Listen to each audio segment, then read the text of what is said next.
안녕하세요. 며칠 동안 고민만 하다 조언을 구하고자 사연을 보내봅니다. 저는 30대 중후반 여성이고요.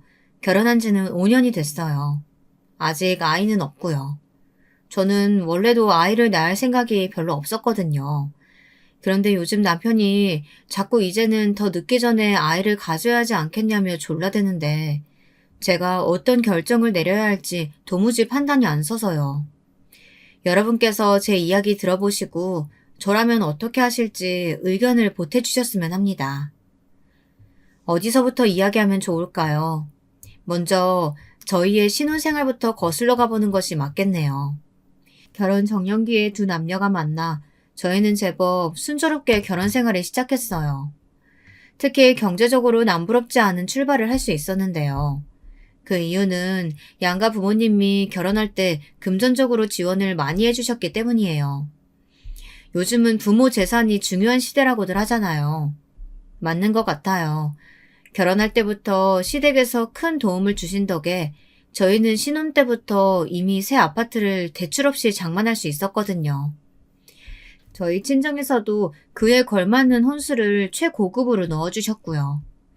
뿐만 아니라 저희 친정에서는 여자도 조금이라도 달마다 들어오는 수입이 있어야 한다며 꼬박꼬박 월세가 들어오는 오피스텔 두 채를 제 앞으로 해주셨어요. 두 집안의 경제력이 차이가 나면 결혼 준비할 때 잡음이 많을 수밖에 없다고 하더라고요. 그런데 저희는 시댁이 일찍이 자수성가를, 저희 친정도 꽤 큰 사업을 하셔서 각종 부동산 재산도 많으시고 꾸준히 들어오는 월 수입도 많고 노후 준비도 확실히 해두셨어요. 그렇게 저희 부부는 아주 순조롭게 그리고 남부럽지 않은 출발을 할 수가 있었죠. 저도 재력 있는 시댁이 나쁘지 않았지만 남편은 정말 누가 봐도 티가 나게 저희 친정집에 돈이 많다는 걸 좋아했어요. 왜 여자들끼리 만나면 은근히 남편 자랑하잖아요. 요즘은 남자들도 그렇게 와이프 자랑들을 한대요. 남편도 마찬가지였어요. 친구들끼리 만나면 부인 전공이 뭔지, 대학은 어디 나왔는지, 직업은 뭔지, 요즘은 그런 거 다 공유한다고 하더라고요. 와이프 연봉부터 시작해서 처가에서 이거 해줬다, 저거 받았다, 이런 이야기들을 은근히 자랑하고 또 부러워들 한다네요. 한 번은 저희 결혼 전에 청첩장도 줄 겸 남편 친구들 모임에 제가 따라간 적이 있었거든요. 말로만 듣던 와이프 자랑 대회가 진짜 열리더라고요. 남편은 저한테도 친정이 부자라는 걸 얼마나 좋아하는 티를 냈는데요. 친정 아버지가 오피스텔을 양도해 주셨을 때는 어찌나 저를 그윽한 눈빛으로 쳐다보던지. 아빠가 오피스텔 양도해 주신다는 거 이번 주면 서류 마무리 될 것 같아. 조만간 월세 내 통장으로 들어올 거야. 아버님께 감사하다고 말씀드렸지? 나도 내일 전화 한번 꼭 드릴게. 아버님이 외동딸 시집 보내려고 하시니까 든든히 이것저것 많이 해주시네. 정말 감사하고 당신한테도 너무 고마워. 우리 집에 아들 있었음 국물도 없었어. 딸만 있으니까 이런저런 지원 다 나한테 오는 거라고. 좋지? 나도 너무 좋아. 우리 매달 월세 들어오면 그걸로 뭐 할까? 적금 하나 더 넣을까? 아님 주식 괜찮은 거 알아볼까? 저도 막 유세를 부렸죠. 능력 있는 친정이 제 뒤에 딱 버티고 필요할 때마다 금전적으로 넉넉히 지원해 주시니까 얼마나 든든하던죠. 그러니까 여자에게 친정은 울타리고 백이란 말이 있나 봐요. 여자 팔자는 친정복이 8할 이상이라는 말도 있고요. 저도 아쉬울 것 없는 결혼이었기에 저는 결혼 전부터 남편과 공평하게 나누기로 한 게 있어요. 먼저 저와 남편은 모든 집안일들을 딱 반반으로 나눠서 하기로 했어요. 제가 직장을 다니진 않지만 월세로 들어오는 수입으로 따지면 맞벌이나 다름없으니까요. 요리, 청소, 빨래 등등 주기적으로 해야 하는 일들을 미리 담당을 정해 분담하기로 했죠.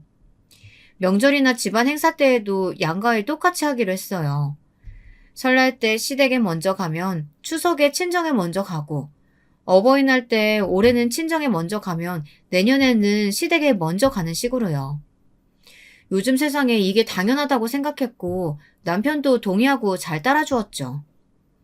그런데 문제는 시어머니였어요. 시어머니는 무조건 남자는 하늘, 여자는 땅이어야 한다는 정말이지 옛날 마인드를 가지고 계셨거든요. 결혼한 지 얼마 안 돼요. 시부모님들께 식사 대접을 하겠다고 초대해서 저희 집에 들리신 적이 있었는데요. 그때 식사 준비를 남편이 했거든요. 그렇다고 제가 아무것도 안 한 것도 아니에요. 나름 옆에서 거들고 충분히 도왔는데 집에 오셨을 때 남편이 앞치마를 하고 부엌에서 나와 인사하는 걸 보시더니 엄청나게 정색을 하며 화를 내시는 거예요. 엄마 아빠 오셨어요? 길 많이 안 막히셨어요? 아니, 너 지금 뭐 하는 거냐? 네가 왜 앞치마를 메고 부엌에서 나와? 남편은 허둥지둥 앞치마를 벗으며 시어머니께 설명을 드렸는데 들을수록 더욱 역정을 내시더라고요. 글쎄, 뭐라고 하는지 아세요? 요즘 젊은 사람들은 들으면 참 경악할 만한 발언들을 하셨습니다. 엄마 아빠 드릴 음식 준비하고 있었지. 나 혼자 한 게 아니고 둘이 같이 했어. 거의 다 했어요. 아유, 서서 이러지지 마시고 얼른 손 씻고 오세요. 음식 다 식어요. 아니, 가만히 있어봐라. 이게 그냥 넘어갈 일이 아니야. 시부모님 모셔놓고 이게 무슨 경우 없는 짓이냐? 상차림을 왜 여자가 안 하고 남편을 시켜? 예, 네가 한번 말해봐라. 매일 오는 것도 아니고 처음 오는 시부모님 대접하는 밥상 차리는 게 그렇게 싫어서 남편을 부엌에 들락날락하게 만드는 게 지금 잘하는 짓이고 자랑할 짓이라고 내 앞에서 이 꼴을 보이는 게냐? 정말 어이가 없었어요. 아니, 시부모님 밥상은 꼭 며느리가 차려야 한다고 어디 대한민국 법전에라도 쓰여 있답니까? 황당했지만 나름 또박또박 이유를 설명해드렸죠. 그게 아니고요, 어머님. 저희 친정부모님이 오실 때는 제가 나서서 음식 차려요. 오늘은 어머님, 아버님 식사 이이가 직접 손수 차리고 싶다고 해서 그러자고 한 거예요. 그리고 어머님, 요즘 세상에 무조건 여자만 부엌에 들어가야 한다는 법이 어디 있어요?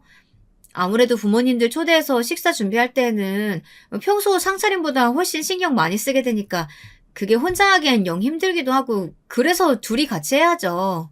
게다가 양가 부모님들이 좋아하시는 음식들도 다르시고 간을 어떻게 하는 걸 좋아하시는지는 각자가 더 잘 알지 않겠어요?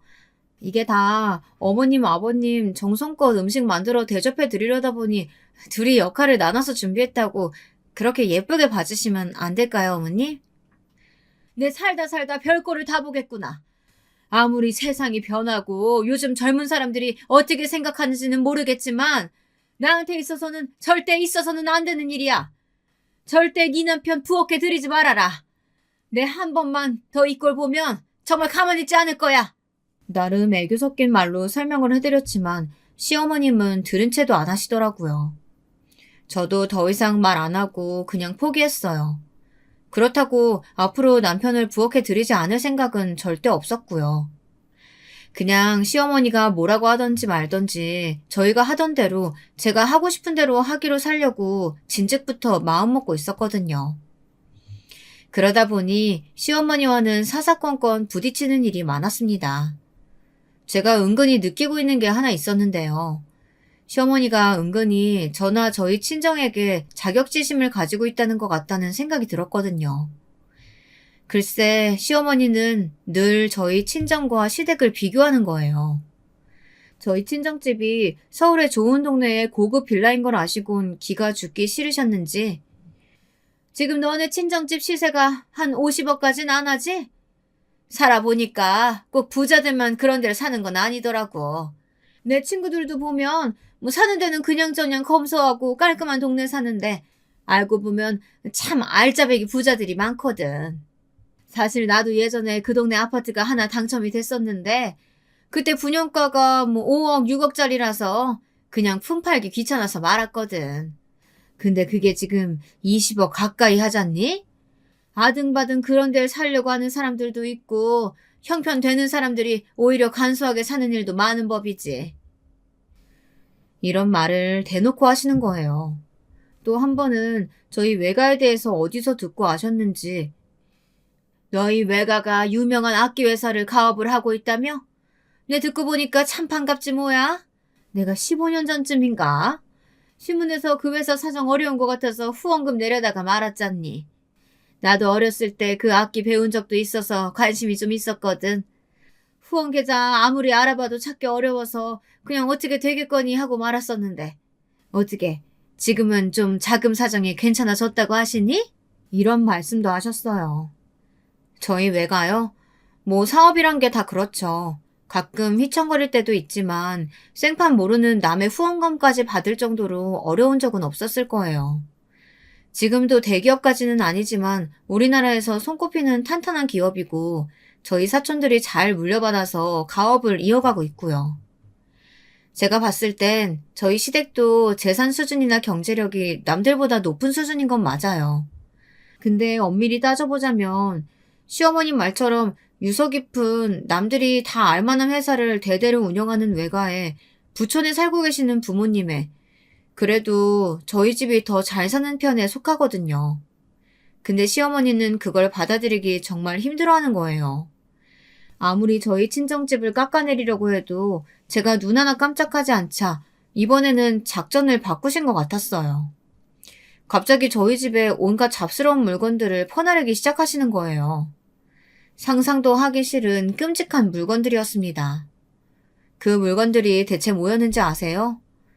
저도 시어머니가 저희 집 초인종을 누를 때마다 그것도 싫었는데 문을 열어드렸을 때 시어머니 손에 들린 물건들을 볼 때마다 정말 진전머리가 쳐지더라고요. 어머니 오셨어요? 오실 땐 미리 연락 좀 하고 오시라니까요. 어머, 이번엔 또 그게 뭐예요? 응, 이건 이 형님이 애기 낳았을 적에 쓰던 천기적인데 너 나중에 애기 낳으면 쓸 일 있을까봐 가져왔어. 네? 천기적이요? 요즘 세상에 누가 그런 걸 써요, 어머니. 다 일회용 기저귀 쓰죠. 게다가 남이 오줌 싸고 똥 쌀 때 쓰던 걸 저더러 쓰라고요? 아니, 다 떠나서 어머님, 저 아직 임신도 안 했거든요? 당분간 계획도 없고요. 도로 가져가세요. 제가 기함을 하며 천기저귀를 못 본 걸 본 취급을 하자 시어머니가 방방 뛰시더라고요. 예, 그 일회용 기저귀란 게 얼마나 환경 호르몬 덩어리인데 건강에 안 좋아. 그걸 갓 태어난 애기 살갗에 갖다 대니? 난 내 핏줄들이 그런 환경에서 자라게 하고 싶지 않다. 그리고 이거 다 네 형님이 3번 넘게 깨끗이 삶은 거야. 오늘도 내가 오기 전에 한 번 더 삶으라고 해서 그렇게 힘들게 준비해 둔 건데. 아니, 그리고 넌 여자가 한 집안에 시집을 왔으면 애를 낳아서 대를 이어야지. 무슨 애를 계획식이나 세워가지고 가지니? 당연히 가지는 거고 생기면 감사하게 남는 거지. 1년 안에 나는 우리 집안 핏줄 꼭 하나 더 태어나는 걸 봐야겠으니까 그리 알고 잘 챙겨둬라. 그날요. 남편이랑 연애하고 결혼하면서 그렇게 대판 싸운 건 그날이 처음이었어요. 싸웠다기보단 제가 일방적으로 퍼부은 꼴이지만요. 어머니 정말 왜 그러셔? 이거 봐. 어머니가 오늘 우리 집에 뭘 가지고 오셨는지 알아? 이게 뭔데? 천기저귀야, 천기저귀. 형님이 쓰시던 걸 나보고 물려 쓰래. 이게 말이 된다고 생각해? 엄마도 참, 뭐 이런 걸 무겁게 들고 오셨대. 그냥 둬. 내가 내일 나가면서 버릴게. 그뿐인 줄 알아? 엊그저께는 나보고 시이모님 돌아가셨는데 그 집에서 쓰던 쇼파 가져갈 생각 없냐고 전화도 하셨었어. 그래? 가져오려고? 내가 미쳤어? 남이 쓰던 걸, 아니 친척이라고 해도 돌아가신 분이 쓰시던 걸 내가 왜 가지고 와? 내 말은 어머님이 나한테 자꾸 어디 적서놔야도 욕먹을 만한 물건들을 자꾸만 갖다 주신다는 거야. 나 정말 스트레스 받아. 왜 그러시는 거야 대체? 당신은 어머님이 왜 그러시는 거라고 생각해? 글쎄, 그래도 자기 생각해서 힘들게 가져다 주시는 거 아니야? 아니, 절대 아니지. 이건 날 무시하셔서 나는 그 정도 급의 물건 써도 되는 사람이라고 깎아내리려고 그러시는 거야. 설마 어머님이 그렇게 생각하시지 않으셨다고 하더라도 나는 어머님의 반복되는 행동이 그런 의도가 있다고밖에 안 느껴져. 그러니까 앞으로 절대 그러시지 못하게 좀 해줘. 나 정말 화나려고 그래. 알았어. 그리고 저 기저귀 당신 손으로 당장 갖다 버려. 아무튼 여자가 당당하고 편한 꼴을 못 보는 시어머니는 호시탐탐 저를 괴롭히시려는 것 같았지만 제가 눈 하나 깜빡했는 줄 아세요? 어머니 앞에서나 남편 앞에서나 제 입장을 똑부러지게 전달했더니 남편은 중간에서 어쩔 줄 몰라 했고 시어머니는 점점 더 저를 못마땅해 하기 시작했습니다. 추석 때의 일이었어요. 설날 때 시댁에 먼저 갔기에 추석에는 당연히 친정에 먼저 가려고 준비를 하고 있었죠. 그런데 시어머니가 아침부터 전화를 하신 거예요. 예, 제사 지내려면 빨리 음식 준비해야 되는데 왜 아직도 코빼기를 안 비추니? 지금 시간이 몇 시인데? 네? 어머님 못 들으셨어요? 저희 이번 명절에는 친정부터 가기로 했어요. 뭐? 그게 무슨 소리야? 넌 출가 외인이고 이제 우리 집안 사람이야. 명절 때 친정 문턱도 못 밟던 시대가 있었다. 근데 어딜 먼저 간다고? 그게 지금 말이 되는 소리냐? 왜 말이 안 돼요? 저도 명절 때면 저희 엄마 아빠 보고 싶어요, 어머님. 저번에는 늦게 가니까 저희 이모, 고모, 사촌들까지 다 갖고 없어서 아쉽더라고요. 어머, 벌써 시간이 이렇게 됐네요. 저희 더 늦으면 차 막혀서 안 돼요. 그럼 어머님, 이만 끊을게요. 후다닥 전화를 끊어버렸더니 아주 받을 때까지 전화를 하시더라고요. 남편에게 계속 휴대전화를 주워버리고 제가 직접 운전을 해 친정으로 향했습니다. 보조석에 앉은 남편은 안절부절하더라고요. 아, 어쩌지. 엄마가 계속 전화를 하네. 그러게, 명절 때 번갈아 가기로 했다고 왜 말씀 안 드렸어? 분명 이렇게 난리를 치실 게 뻔해서. 아무튼 난 몰라. 자기가 알아서 해. 모레 갈 때도 이렇게 화내시면 어떡해? 나 너무 무서워. 계속 이러시면 나 그냥 안 갈래. 그렇게 추석 때는 저희 친정에 가서 3박 4일을 실컷 놀다 오고 시댁에는 코빼기도 안 비쳤어요. 그랬더니 시어머니는 바짝 약이 오르신 것 같더라고요. 그러고 한 2주가 지났나요? 시어머니가 아주 급한 일이 생긴 것처럼 시댁으로 오라고 호출을 하셔서 얼른 가봤죠. 근데 어떤 일이 있었는지 아세요? 제 입으로는 도저히 창피해서 친구들에게는 말도 못할 것들인데요. 아무래도 초장의 며느리 길을 잡아야겠다는 생각이 드셨는지 김장 때도 아닌데 김치거리를 어디서 한 무더기를 사오셨더라고요. 그뿐인 줄 아세요? 집은 죄 엉망으로 만들어 놓고 빨랫감으로 덥지도 않은 이불을 산더미같이 쌓아놓으셨고요. 그 이유가 다 뭐겠어요. 유치하게도 그걸 다 저에게 일을 시켜서 제 기를 죽이려는 거 아니겠어요? 어머님, 이게 다 뭐예요? 내가 오늘 하루 날 잡아서 김치도 좀 담그고 집안 대청소하려고 준비를 하고 있는데 늙어서 그런 건지 준비를 하는 것만으로도 몸살이 걸렸지 뭐냐. 네 형님 혼자만 하기에는 좀 힘들 것 같아서 내가 너도 불렀다. 둘이 좀 같이 하거라. 어머, 형님도 부르셨어요? 근데 이걸 다요? 저는 힘들어서 못할 것 같은데. 아니 그럼 누가 해? 아픈 애가 끙끙거리면서 이걸 다 해야겠냐? 그럼 몸 좀 회복하시고 다음 주에나 하시면 안 될까요? 하라면 할 것이지. 젊은 애가 뭔 토를 다는 게 그렇게 많니? 아무튼 나는 병원에를 좀 다녀야겠으니까 시킨 일들 다 마무리해 놓거라. 아, 김치는 조금씩 골고루 담아봐라. 너희 아버지가 요새 막 담근 깍두기를 좋아하셔. 저 물을 깍두기 담는 데만 쓰지 말고 동치미도 좀 담궈 놓고. 그럼 나 간다. 그렇게 꽁무니를 빼버리시는 거예요. 이윽고 형님이 도착했는데 형님은 그동안 시집살이를 얼마나 당하셨는지 놀라지도 않더라고요.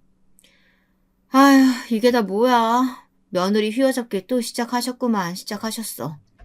고무장갑 어딨어? 얼른 해치우자. 어머님 고집 있으셔서 그냥 해달라고 해주는 게 몸도 마음도 편해지는 길이야. 형님, 저는 정말 힘들어서 못해요. 그러지 마시고 제가 좋은 방법이 하나 있어요. 여러분이라면 이 상황에서 어떻게 할 것 같으세요? 저는요, 당장 집에 전화를 걸었어요. 아주머니 안녕하세요. 저예요. 저 혹시 주위에 오늘 하루만 집안일 해주실 분 소개해 주실 수 있을까요? 일당은 두둑하게 쳐드릴게요. 한두 분? 아니, 세 분이 오셔도 좋을 것 같아요. 오래전부터 저희 집안 일을 봐주시던 도우미 이모에게 전화를 걸어 몇 분만 당일치기로 일할 분을 소개해달라고 했죠. 그랬더니 30분도 안 돼요. 솜씨 좋은 분들을 3분이나 보내주셨더라고요. 그 덕에 저랑 형님은 커피나 마시면서 수다를 실컷 떨고 있었어요. 그 사이 그 산더미 같은 일들도 금방 끝나더라고요. 시어머니는 저녁이 되어야 집에 돌아오셨고 들어서자마자 깜짝 놀라더라고요. 집안은 반짝반짝 광이 날 정도로 깨끗해져 있었고 각종 맛깔나게 담궈진 김치에 이불까지 깨끗하게 빨아서 다 넣어두었고요.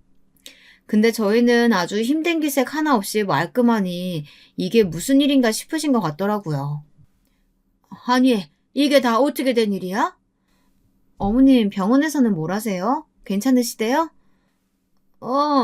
몰라. 며칠 더 지켜보고 병원에 또 오래. 아니, 그나저나 이걸 진짜 너네 둘이 다 한 거냐? 혹시 사람 쓴 거 아니야? 어머, 눈썰미도 좋으셔요. 맞아요, 어머님. 제가 아주머니들 좀 불러서 도와달라고 했어요. 그렇다고 집을 비운 건 아니고요. 옆에서 하시는 거 다 지켜보고 그랬으니까 걱정 마세요. 뭐? 내가 언제 사람 부르랬냐? 너네 보고 직접 하랬지? 어머님, 제가 말씀드렸잖아요. 저 이런 일 할 줄도 모르고요. 힘들어서 못한다고요. 어쨌든 다 깔끔하게 마무리됐으니까 된 거 아니에요? 사실 제가 어머니의 이런 성향을 몰랐던 건 아니에요. 결혼 전에 놀러 오라고 하셔서 몇 번 놀러 간 적이 있었거든요. 가끔 형네 부부도 함께 초대해서 식사한 적이 몇 번 있었는데 시어머니가 묘하게 아니 대놓고 형님을 며느리로서 대접하는 것이 아닌 무시하고 하대하는 듯한 발언을 많이 하시더라고요. 그때 직감했죠. 아, 어머님한테 잘못 걸리면 시집살이를 단단히 하겠구나 하고요. 예, 이게 상 다 차린 거니? 찌개는 없어? 네? 국 있어서 찌개는 따로 안 끓였는데. 너는 없는 집에서 자라서 그런 건지 애가 왜 이렇게 손이 작아? 한 집안에 큰며느리시게나 되는 애가 엄연히 찌개랑 국은 다르지? 우리 밥상에도 찌개랑 국은 따로 끓여서 냈는데 오늘따라 왜 이러니 얘가? 여러분, 100번 양보해서 이해를 해보자고 해도 유복하신 저희 부모님도 그래요. 가끔 찌개도 끓이고 국도 내고 그럴 때도 있죠. 근데 매 끼니마다 누가 찌개랑 국을 같이 끓여서 먹는데요. 거기다가요, 기껏 찌개 하나에 남의 집이 가난하니 우리 집이 부자니 들먹이는 건 정말 너무하잖아요. 근데 그뿐만이 아니었어요. 어머님은 형님을 머리끝부터 발끝까지 구박하고 또 무시하는 그 이유는 오로지 단 하나, 형님의 집안이 시댁보다 가난하다는 것이었어요. 시어머니는 은근히 저에게 형님 뒷담화를 많이 하시는 거 있죠. 글쎄 너희 형님은 내가 처음에 결혼을 반대 좀 했어. 집안이 워낙 차이가 많이 나서 말이야. 그래도 큰며느리는 좀 가풍 있는 집안에서 자란 그런 우아한 며느리 얻고 싶었는데 그 계획이 네 형님 때문에 다 물거품 돼버렸지 뭐니. 아휴 내 팔자야. 그래서일까요? 형님은 그래도 자신보다는 당당하게 시어머니에게 할 말 다 하는 저를 부러워하기도 했고 저에게 늘 지고 많은 시어머니를 고소해하기도 했죠. 나는 어머님이 말을 저렇게 하셔도 결혼할 때 집도 해주시고 애들 학원비며 이것저것 금전적으로 도와주시는 게 많으니까 뭐 찍소리도 못하지 뭐. 그리고 아버님 회사도 언젠가 애들 아빠가 물려받아야 될 텐데 아버님 성격에 수틀리면 국물도 없는 거 알지? 그러니 어쩌겠어. 내가 설설 기는 수밖에. 그런데 동서는 가끔 보면 참 당당하게 할 말 다 해서 가끔 내 속이 다 시원하다니까. 어머님 당황해하시는 모습 보면 대리만족이랄까. 뭐 그런 게 느껴지기도 하고. 근데 어머님도 참 심보가 고약하신 게 가난한 집에서 시집 왔다는 죄로 나를 그렇게 무시하셔서 부잣집 딸은 함부로 못 대할 줄 알았더니 그것도 아니네. 그렇게 형님이 보기에도 저와 시어머니의 갈등은 나날이 깊어지고 있었죠. 그러던 어느 날이었어요. 남편이 그렇게 타고 싶다고 노래를 부르던 차가 있었거든요. 마침 남편 생일이 다가오니 그 틈을 타 남편이 엄청나게 저를 조르는 거예요.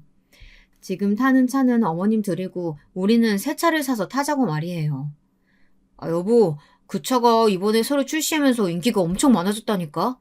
지금 예약 안 하면 차 나올 때까지 적어도 1년은 기다려야 된대. 다음 주에 내 생일이잖아. 생일 선물로 그 차 사면 안 돼? 마침 엄마가 차 사는데 돈 좀 보태줄 수 있다고 했어. 어머님이 차 사는데 돈을 보태주신대?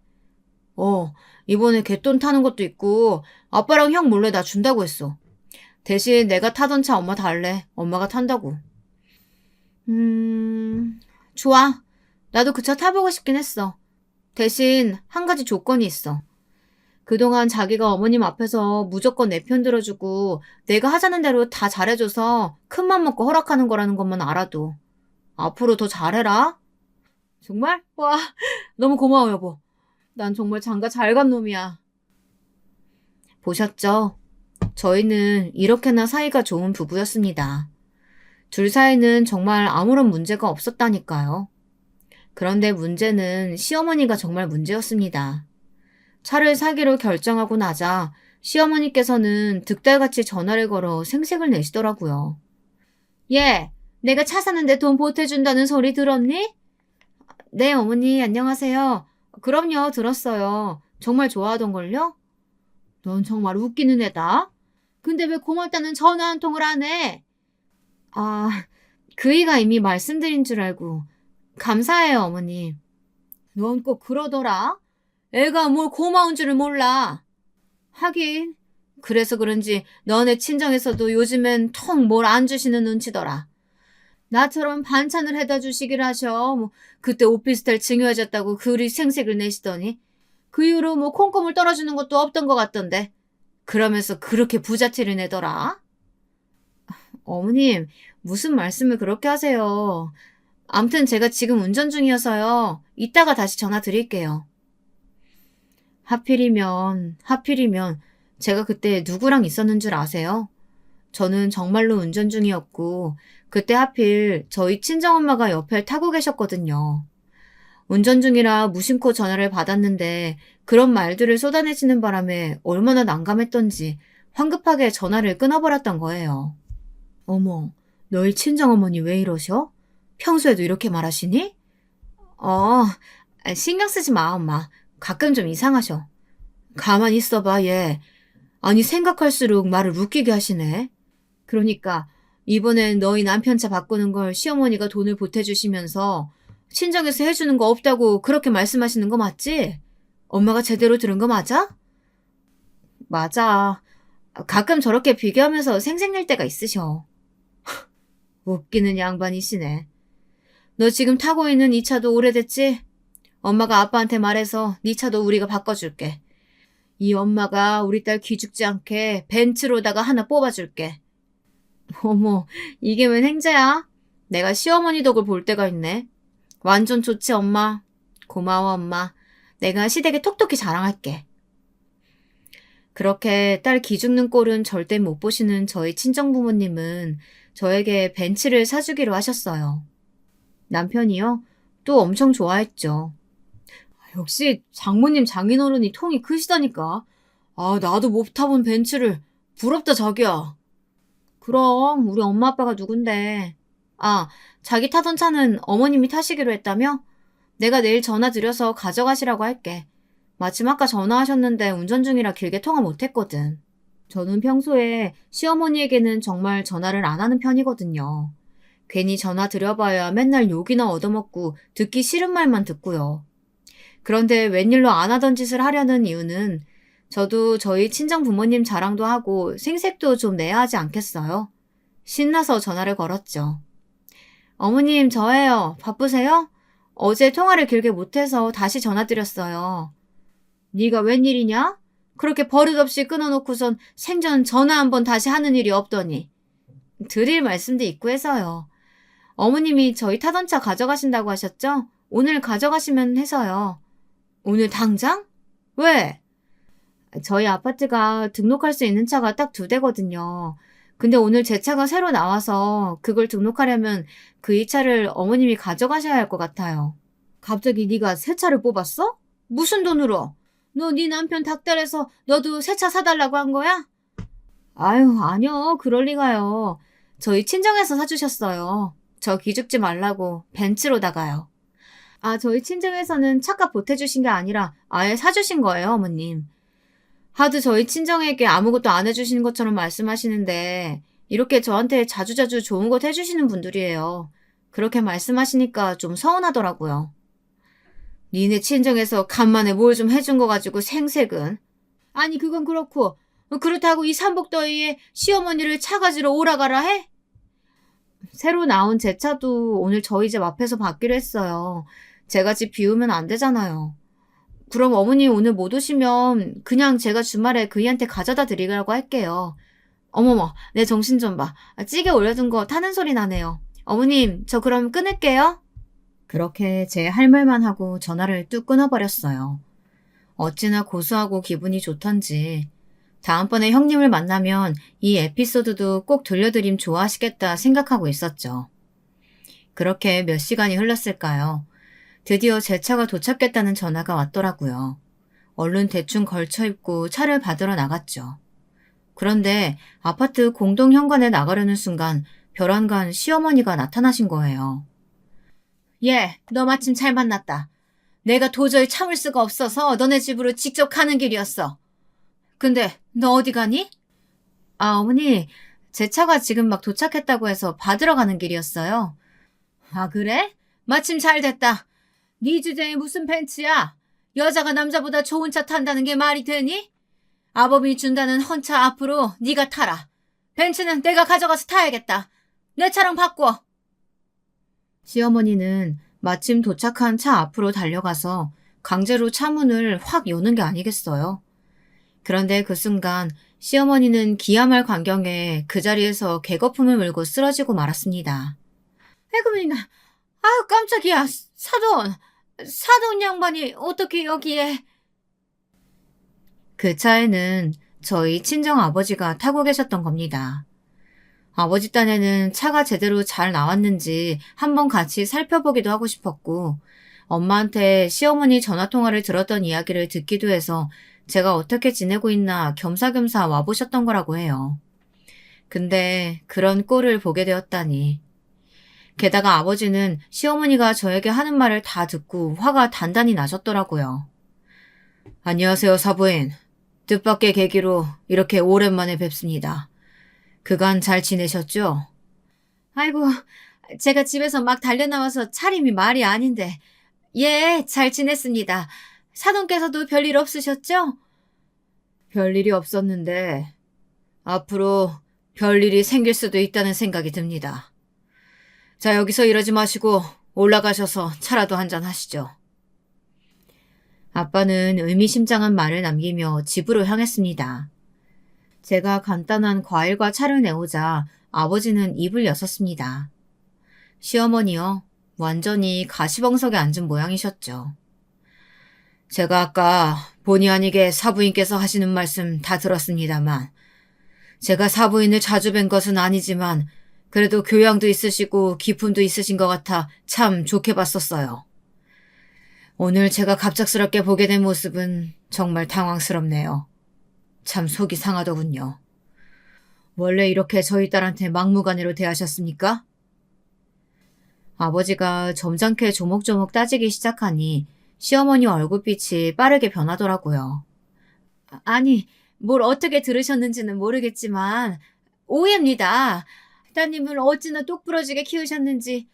얘가 제 말에 눈 하나 깜짝하는 애도 아니에요.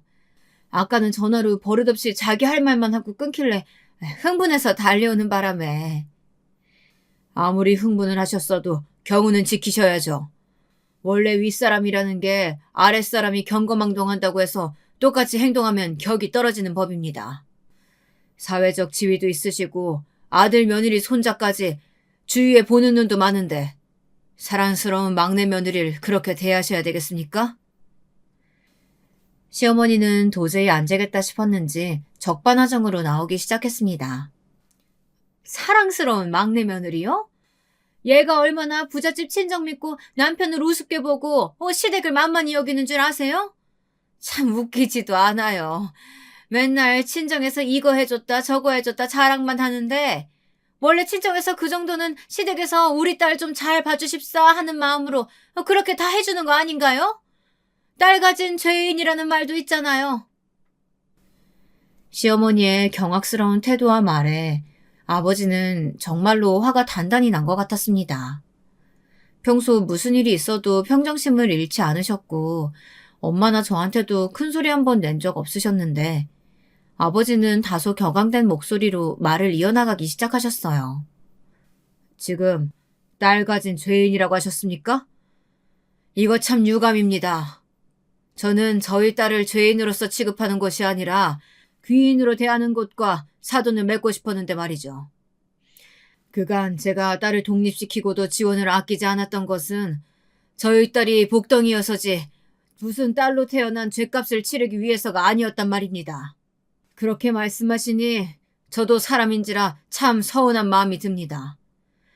현재까지 박서방에게 지원하고 있던 모든 것 중단하고 또 앞으로 증여하기로 마음먹었던 것들도 다 없던 일로 하겠습니다.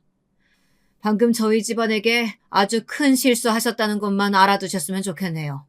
이제 나눌 대화 다 나눈 것 같으니까 댁으로 가시죠. 저는 제 딸에게 사부인이 또 무슨 막말을 할지 모르니 사부인이 먼저 가시는 것을 제 눈으로 봐야 안심하고 돌아갈 것 같습니다. 어서 가시죠. 그렇게 시어머니는 쫓겨나듯이 저희 집에서 나갔고 그제서야 아빠도 집으로 가셨습니다. 아빠에게 잘 사는 모습만 보여도 모자랄 판에 이런 모습을 보였다는 것이 너무도 속상했습니다. 눈물이 다 나더군요. 그렇게 화도 냈다가 울기도 했다가 하면서 마음을 추스리고 있는데 남편이 놀란 얼굴로 헐레벌떡 집으로 뛰어들어오는 게 아니겠어요? 퇴근할 시간도 아닌데 말이에요. 여보 괜찮아? 이게 무슨 일이야? 울었어? 당신이 이 시간에 웬일이야? 조퇴한 거야? 장인어른 연락받고 당신 걱정돼서 일이 손에 잡혀야지. 급한 일 있다고 대충 얘기하고 조퇴하고 왔어. 무슨 일이야? 엄마가 대체 또 무슨 일을 하신 거야? 남편 말을 들으니 더 서러운 거예요. 엉엉 울면서 어머님이 내 벤츠를 빼앗아 가려고 하시다가 궁지에 몰리자 하신 막말들을 막 읊어줬어요. 남편의 얼굴이 하얗게 질리더라고요. 정말 미안해. 내가 뭐라고 할 말이 없다. 장인어른께도 너무 죄송하고. 나는 정말이지. 내가 뭘 잘못했는지 모르겠어. 솔직히 나 같은 며느리가 어딨어? 나 시집 오기 전에 소개팅이며 선짜리며 정말 많이 들어왔었어. 집안이 좋은 것도 정말 많았고 남자들 직업도 하나같이 변호사, 의사, 회계사 이런 사자 달린 직업들 뿐이었다고. 근데 난 당신을 선택했어. 오로지 당신을 사랑했다는 이유만으로 당신을 선택했고 우리 부모님도 그런 당신과 나를 적극적으로 지지해 주셨어. 근데 이게 다 뭐야? 내가 뭘 잘못했어? 내가 왜 어머님께 이런 수모를 겪어야 돼? 당신 잘못 없어. 다 내 잘못이야. 내가 내일 모든 거 다 수습해볼게. 사실 시댁에 시시콜콜 말하진 않았지만 친정에서는 앞으로도 지원해주겠다고 하셨던 게 정말 많았어요. 조만간 절차가 마무리되는 대로 현금 10억 원을 상속해 주시기로 했었죠. 그 다음 순서로 소형 상가도 하나 증여해 주시기로 했었는데 아버지는 그걸 다 취소해 버리셨어요. 시어머니가 저를 막대하는 것을 목격하신 그날 아빠는 남편에게 전화를 걸어 이렇게 이야기하셨다고 해요. 그랬더니 남편이 그렇게 조퇴까지 하고 헐레벌떡 뛰어온 것이었어요. 내가 자네에게 한 번에 상속해주지 않았던 이유는 우리나라 상속법이 워낙 까다롭고 세금이 어마어마하기도 한 이유도 컸었지만 어쨌든 젊은 사람들에게 한꺼번에 모든 걸 다 쉽게 주기보단 차근차근 자리 잡아나가는 걸 보고 싶기도 해서였네. 근데 그 모든 걸 자네 어머니께서 물거품으로 만들어버리셨어. 내가 그동안 자네 만나서 한 얘기들이나 내 딸에게 전해들은 이야기 통해서 앞으로 현금으로 때마다 10억씩 그리고 준비되는 대로 소형 상가들도 차례로 증여해주기로 했던 거 짐작하고 있었겠지? 그것들을 다 없던 일로 하겠네. 자네 어머님 말도 일리가 있어. 이게 다 내가 덕이 부족해서 벌어진 일이라는 생각이 들어.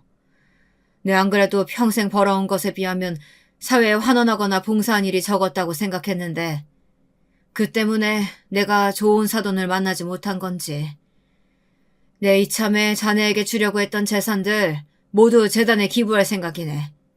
좋은 일에 쓰는 거니 너무 섭섭해하지 말게. 여러분은 결혼을 하셨는데 상대방 집안에서 10년 주기로 몇 억씩 혹은 소형 상가명 오페스탈이며 차근차근 증여를 해준다고 하면 어떤 기분이 드시겠어요? 그게 눈앞에 있었는데 한순간의 꿈처럼 사라져버린다면요. 저희 남편이 딱 그 꼴이었어요. 남편은 너무도 아쉽고 속이 쓰린 나머지 밤에 잠도 잘 못 자더라고요. 그러더니 급기야 시어머니에게 달려가서 마구 따지기라도 한 모양이더라고요. 엄마, 대체 왜 그래? 엄마가 한 엄청난 일 때문에 아버님이 얼마나 단단히 화나셨는지 알아? 이런 배알도 없는 놈? 아무리 마누라가 좋고 예쁘다고 해도 엄마한테 이러는 건 아니지? 엄마도 그날 얼마나 험한 꼴 당하고 왔는지 알아? 글쎄, 쓸데없는 얘기 다 필요 없고 엄마 아들이 지금 엄마 때문에 얼마나 큰 손해를 받는지 알기나 하냐고. 아버님이 당장 10억 원 증여해 주신다고 했는데 다 취소해버리셨어. 그뿐인 줄 알아?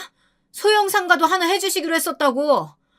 아버님 재산이 얼마나 많은데 그 집 아들도 없어서 가만히 있으면 10년에 한 번꼴로 그 큰 재산이 탁탁 들어오게 되어 있는 건데 황금알을 낳는 거위의 배를 갈라도 유분수지. 엄마가 지금 얼마나 엄청난 일을 했는지 아냐고. 생각보다 어마무시한 저희 친정의 재력과 그게 다 자기 아들 앞으로 돌아올 수순만 남았던 상황이라는 말을 듣고 시어머니는 따지고 들기 시작했습니다. 네가 통 말을 안 하는데 그걸 내가 어떻게 다 아냐. 그리고 뭐 그렇다고 해서 내가 이 나이에 며느리가 나 그렇게 무시하는데 참고 살아야 된다는 거냐? 니네 시아버지도 참 그릇이 작다. 남자가 돼가지고 한 입으로 두 말 하는 것도 아니고 준다고 했다가 뺏는다고 했다가 병복하는 게 누굴 약 올리는 거냐?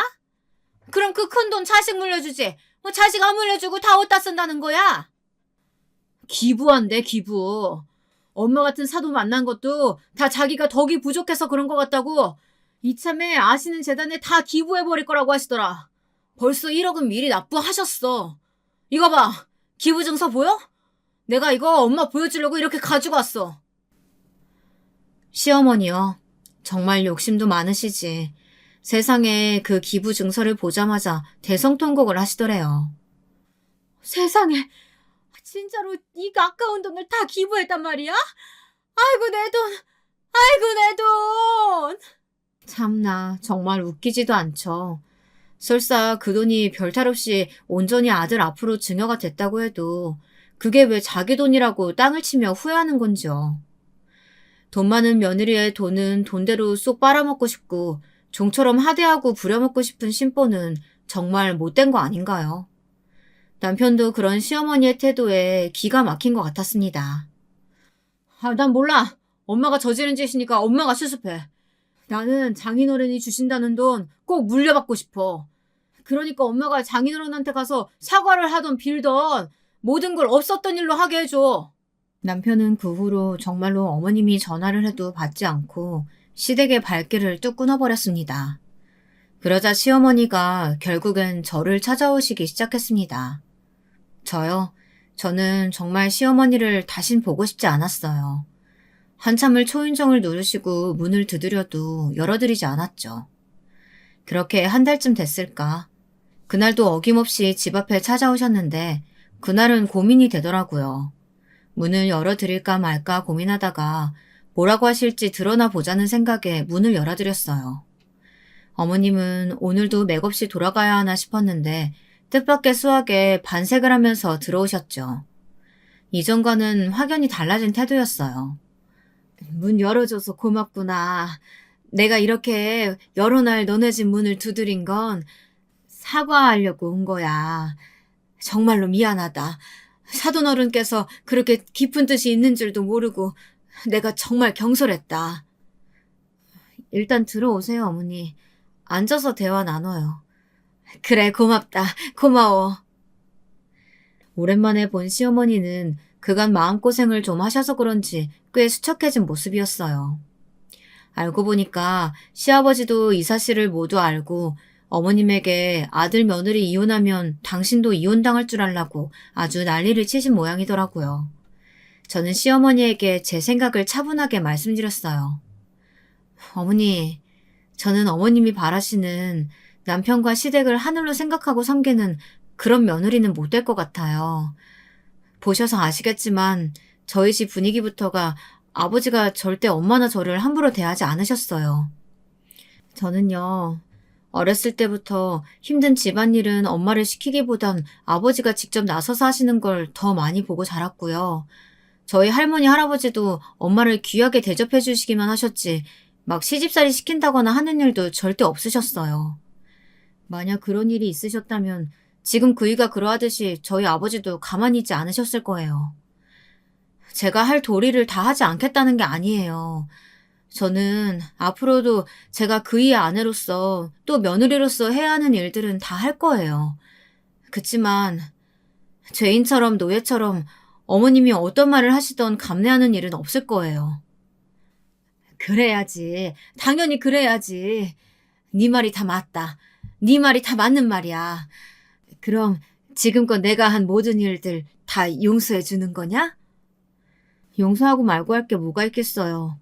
저에게는 앞으로 안 그러시면 되죠. 그런데 하나, 저희 부모님께는 꼭 사과해 주셨으면 좋겠어요. 알겠다. 알겠어. 그렇게 시어머니는 울면서 집에 돌아갔고 며칠을 망설이는 것 같더라고요. 고민이 되셨겠죠. 평생을 남자는 하늘, 여자는 땅이라는 생각을 가지고 살아오신 분이 사돈에게 고개를 숙여야 한다는 것이 얼마나 자존심이 상하셨겠어요. 그러더니 작심하고 저희 친정 부모님께 찾아가서 사과를 했다고 합니다. 제가 못난 마음 먹고 복덩이 같은 며느리 몰라보고 이렇게 큰 잘못을 했습니다. 귀한 자식 믿고 보내주셨는데 험한 꼴 보시게 해서 정말 죄송합니다. 앞으로는 이런 일 없게 딸처럼 귀하게 대하면서 살아보려고 합니다. 부디 노여움 푸시고 저희 아들에게도 말을 꼭 좀 전달해 주세요. 그렇게 시어머니의 사과를 끝으로 불거졌던 갈등은 어느 정도 수습이 되었습니다. 제가 이번에 깨달은 게 하나 있어요. 친정 유산이 워낙 많다 보니 언제든 이혼해도 잘 살 수 있다는 생각에 시댁 식구들에게 거리낄 게 없이 당당하게 사라지더라고요. 그렇다고 친정이 가난하다고 주눅들거나 당당하지 못하게 살아야 한다는 말은 아니에요. 어쨌거나 다들 누울 자리 보고 다리를 뻗으라고 약한 사람만 골라 못되게 갑질하는 사람들에게는 그 배로다가 강하게 나가면 절대 함부로 대하지 못한다는 이야기를 하고 싶은 거예요. 그게 다 인품과 인격으로 드러나는 거 아니겠어요? 어른으로서 먼저 베풀고 보듬고 잘 대해줘야 아랫사람들도 우러러보고 따르는 법이죠. 지금도 보면요. 저희 남편은 시어머니와 시아버지에게보단 저희 엄마 아빠에게 더 잘해요. 누군 그러대요. 다 친정 돈 바라보고 그런 거 아니냐고요. 아무렴 어때요? 어쨌거나 길지도 않은 인생 앞으로 잘해드리면 그만이죠. 이렇게 마음이 편해지고 보니 제 얼굴도 참 좋아졌나 봐요. 동기 모임 나가면 친구들이 그러대요. 동창들 중에 보면 얘 팔자가 제일 좋은 것 같아. 우리 학교 다닐 때 보면 공부 잘하는 애 예쁜 애 얼마나 많았니? 근데 지금 보면 봐봐라. 결국 집안 좋은 애가 제일 잘 살잖아. 나이 들고 보니까 예쁨도 퇴색되기 마련이고 똑똑한 애들도 시집가서 애 낳고 가정주부 되면 그냥 평범한 아줌마고. 근데 얘 봐라. 시댁 스트레스 없어. 남편 잘해. 돈 있어. 근심 걱정 없어. 그렇게 잘 가꿔서 그런지 피부도 반딱반딱 윤이 나면서 얼마나 보기에 좋니? 너 요즘 예뻐졌어. 그래서일까요?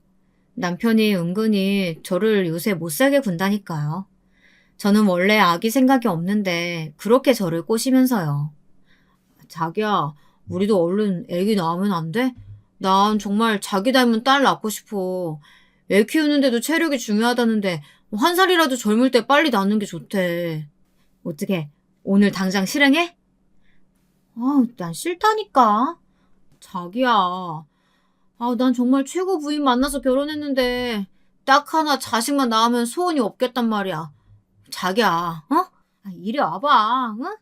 이렇게 날마다 저를 졸라대니 저도 은근히 마음이 흔들리기도 하는데 여러분들이라면 어떻게 하시겠어요?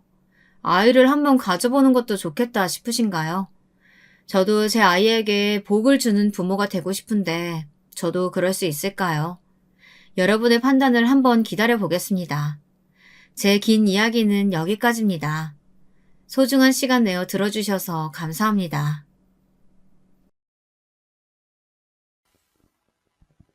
안녕하세요.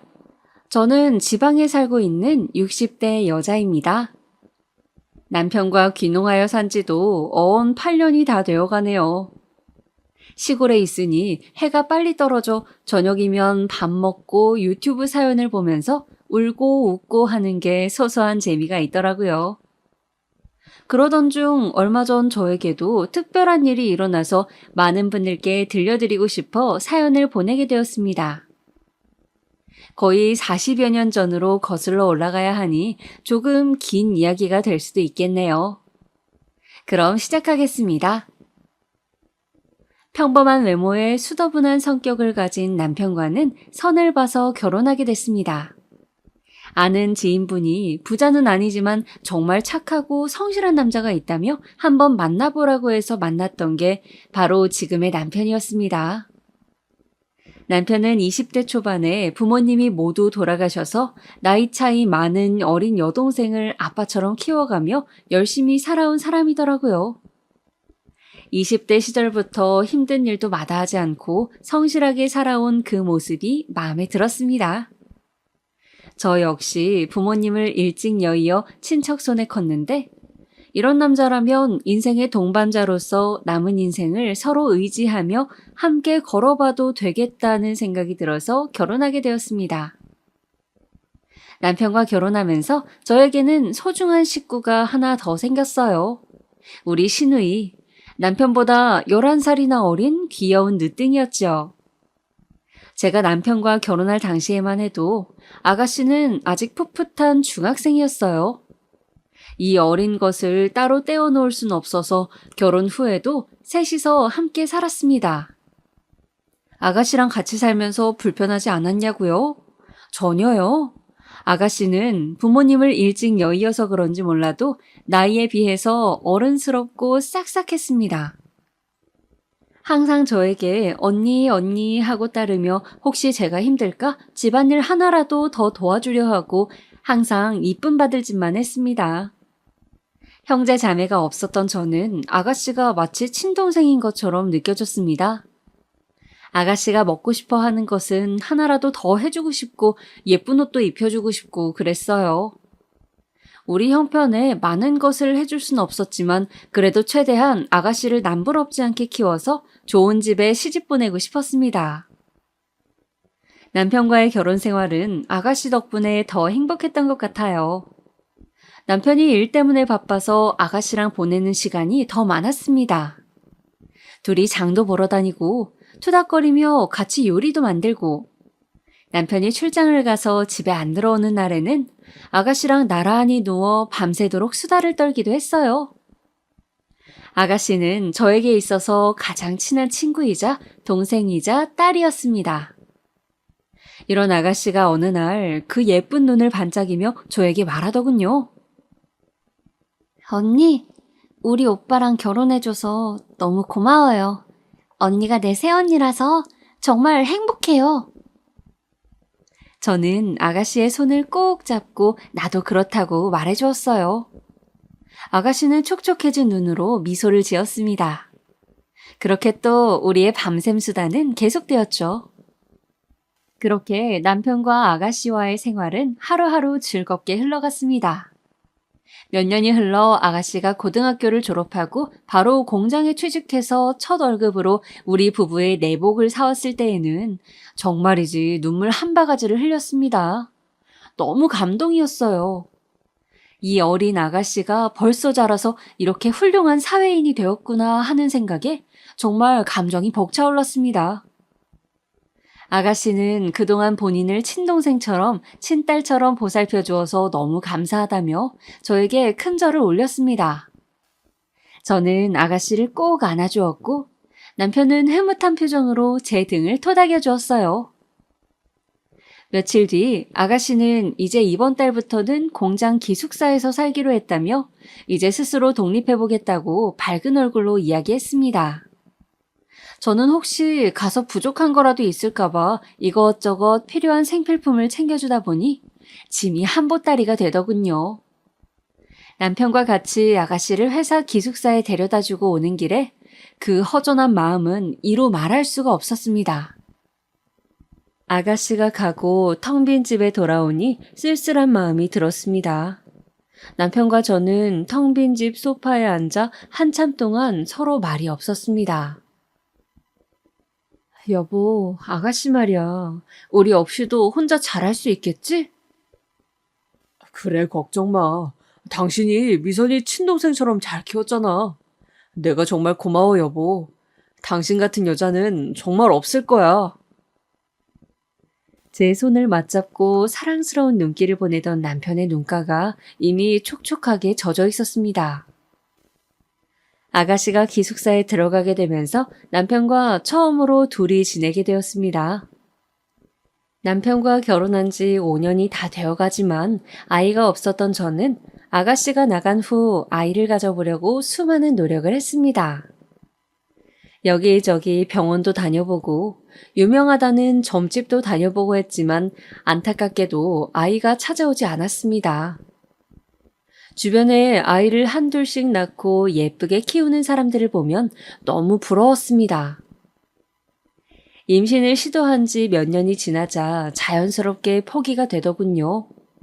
역시 안 되는 건 안 되나 보다. 내 인생에 자식복은 없나 보다 하고 생각했습니다. 그러던 중 오랜만에 아가씨한테서 연락이 왔습니다. 최근 몇 달간 일이 바빠졌다면서 연락이 뜸했었거든요. 아가씨는 중요하게 할 말이 있다며 주말에 집에 찾아오겠다고 했습니다. 저는 중요하게 할 말이 무엇인지는 생각도 못한 채 오랜만에 아가씨가 온다는 사실에 신나서 잡채며 갈비찜이며 아가씨가 좋아하는 음식 준비에 정신이 없었습니다. 남편도 들떠서는 여기저기 쓸고 닦고 집안 대청소를 하더라고요. 주말 점심때 약속한 시간에 맞춰서 아가씨가 집에 도착했습니다. 손에 커다란 과일 바구니를 들고요. 저는 반갑게 달려가서 아가씨의 손을 붙잡고 그동안 별일은 없었는지 물었습니다. 아가씨는 그 예쁜 눈으로 저를 한번 쳐다보더니 중요하게 할 얘기가 있다며 갑자기 누군가를 불렀습니다. 오빠 들어와 인사드려. 안녕하십니까? 처음 뵙겠습니다. 저는 미선이 남자친구입니다. 저는 놀란 표정으로 아가씨를 바라봤습니다. 아가씨는 거실로 가서 이야기를 하자고 하더군요. 저는 아가씨의 남자친구에게 집으로 들어오라고 한 뒤 거실에 다 같이 앉았습니다. 아가씨가 거실에 앉기 전 외투를 벗었는데 글쎄 그 조그마한 몸에 배가 불룩하게 나와 있는 거 아니겠어요? 아가씨가 앉아서 배를 쓰다듬으며 말했습니다. 남자친구 아이를 임신했다고요. 벌써 5개월이 됐답니다. 아가씨의 남자친구는 무릎을 꿇고 본인이 미선이를 책임지겠다며 결혼을 허락해달라고 부탁했습니다. 아가씨에게 남자친구가 있다는 말도 처음 듣는데 임신을 했다니요? 저와 남편은 놀란 가슴을 겨우 쓸어내리고 남자친구에게 잠시 나가 있으라고 한 뒤 아가씨와 대화를 했습니다. 제가 말을 꺼내기도 전에 아가씨가 먼저 입을 떼더군요. 오빠, 언니, 죄송해요. 미리 말씀드렸어야 됐는데 무서워서 차마 말을 꺼낼 수 없었어요. 제 남편감은 언니가 꼭 골라주겠다고 약속도 하셨는데 이렇게 돼서 정말 죄송해요. 고개를 푹 숙이고 풀죽은 목소리로 얘기하는 아가씨를 보자 저는 이 어린 것이 그동안 얼마나 혼자 속으로 힘들었을까 하는 생각에 마음이 아팠습니다. 또 한편으로는 눈에 넣어도 아프지 않을 만큼 예쁜 아가씨를 이렇게 꽃다운 나이에 임신시켜 데려가겠다고 하는 저 남자친구가 얄미웠습니다. 아가씨만은 정말 제가 잘 알아봐서 좋은 남자로 고르고 골라 시집 보내고 싶었는데 아가씨는 남자친구가 정말 좋은 사람이라며 걱정 말라고 저와 남편을 설득했습니다. 저도 아가씨가 고른 남자니 믿어봐야겠다고 생각하고 남편과 상의하에 결혼을 허락했습니다. 아가씨는 결혼식은 나중으로 미루고 일단 혼인신고만 하고 결혼 생활을 시작했습니다. 이미 배가 많이 불러 있었기 때문에 그럴 수밖에 없었어요. 그렇게 아가씨는 조그마한 신혼집에서 무난한 결혼 생활을 하게 되었고 금방 시간이 흘러 쌍둥이를 출산했습니다. 첫째가 남자아이, 둘째가 여자아이, 이렇게 일란성 쌍둥이였습니다. 제가 낳은 아이는 아니었지만 그 조그마한 발가락이 꼼지락거리는 걸 보면 마음이 행복으로 충만해졌습니다. 아이들이 아가씨를 닮아서 그런지 동그란 눈망울에 조그마한 코가 너무 귀엽고 예뻤습니다. 아이들이 100일이 되기 전쯤 김서방이 일이 바빠서 집에 못 들어오는 날이 많다며 아가씨가 당분간 아이들이 어느 정도 클 때까지는 저희 집에서 살기로 하고 어린 쌍둥이를 데리고 돌아왔습니다. 아가씨와 쌍둥이까지 함께하는 생활은 행복 그 자체였습니다. 아가씨는 비록 결혼해서 애엄마가 되었지만 예전에 그 맑고 순수한 마음만큼은 그대로였습니다. 아이들도 엄마를 닮아서 어쩌면 이렇게 순한 아기가 있나 싶을 정도였습니다. 남편도 퇴근하고 오면 아이들 옆에 찰싹 붙어서 까꿍하고 놀아주며 얼굴에 웃음이 떠나지 않았습니다. 저도 아이들 이유식을 만들어줄 때나 목욕을 시킬 때면 힘들다는 생각은 하나도 들지 않고 그저 소중한 유리구슬처럼 혹시라도 깨질까 다칠까 노심초사하며 정성으로 돌봤습니다. 그런데 우리 아가씨 그 착한 심성은 어디 안 가는지 제가 애들을 데리고 재우려고 앉기만 하면 언니 제가 재울게요. 이리 주세요. 라며 성취도 않은 몸으로 일어나곤 했어요. 같이 집에서 애들 봐주는 것도 너무 감사한데 자기가 할 수 있는 건 해야 된다고요. 그러면 저는 이렇게 말하면서 아가씨를 억지로 등 떠밀어 방으로 보내곤 했습니다. 아니야. 아가씨는 애 낳은 지 얼마 되지도 않았는데 몸조리 잘해야지. 우리 예쁜 아가씨 몸 상하면 내가 더 속상해서 안 돼. 얼른 가서 쉬어요.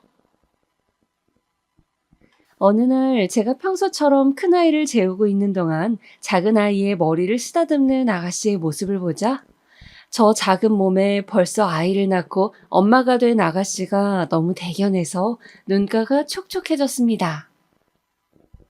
그러면서도 너무 행복해서 웃음이 났어요.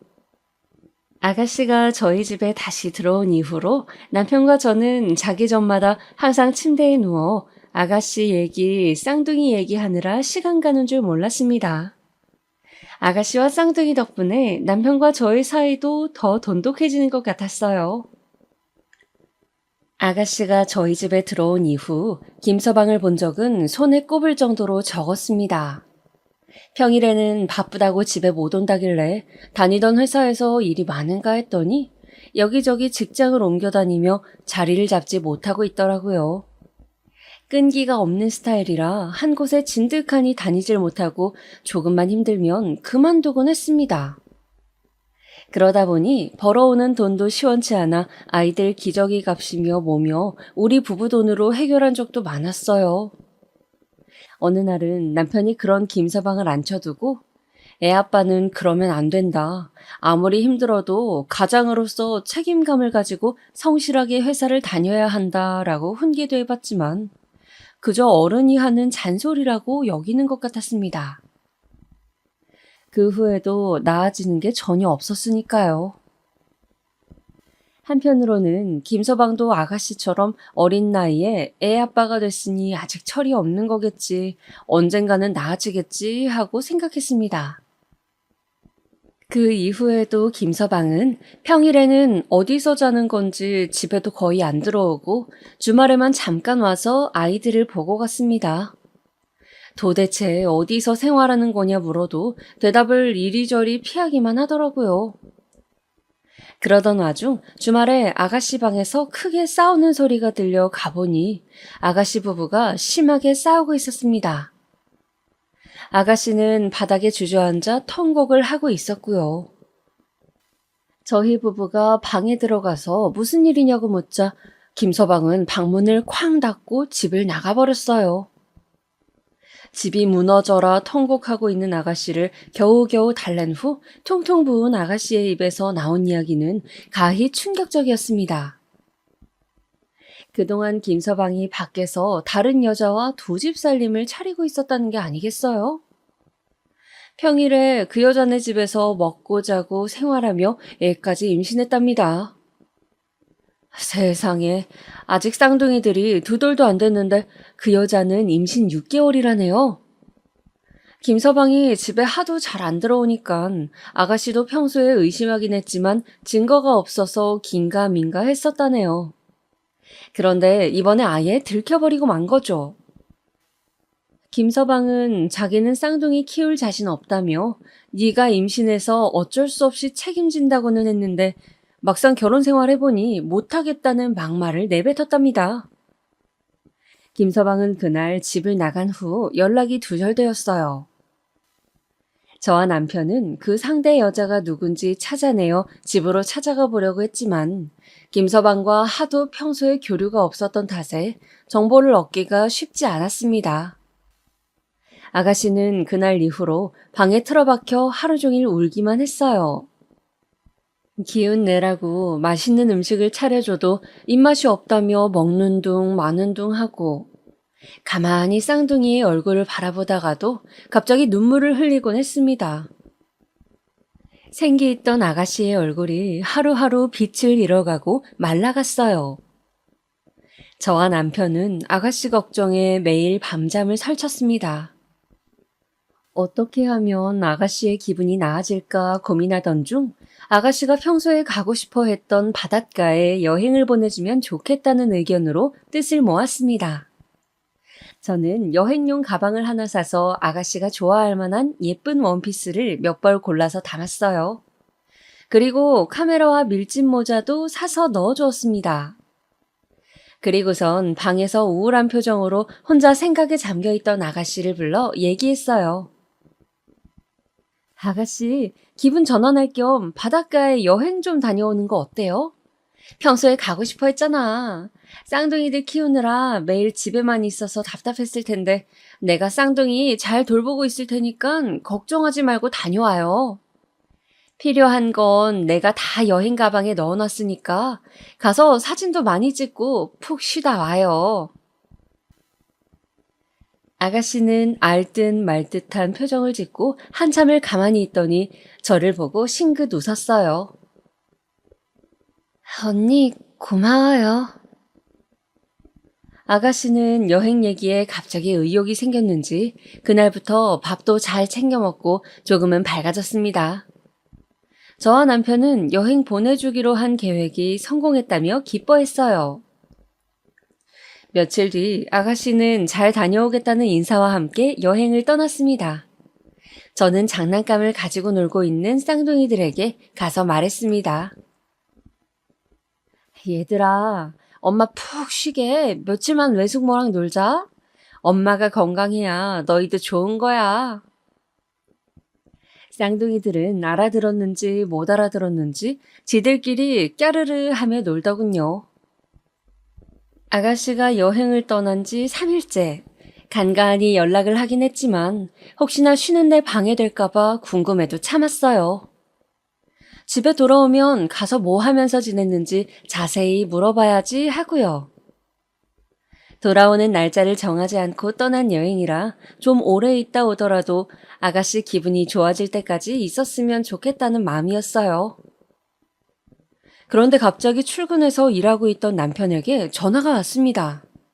지금 급하게 경찰서에 가고 있다고요. 아가씨에게 무슨 일이 생긴 것 같다면서 자세한 건 가서 확인하고 연락 준다고 하더라고요. 저는 혹시 큰일인가 싶어 안절부절했지만 쌍둥이를 놔두고 달려갈 수도 없는 노릇이라 집에서 발만 동동 구르고 있었어요. 몇 시간 뒤 남편에게서 온 연락은 충격 그 자체였습니다.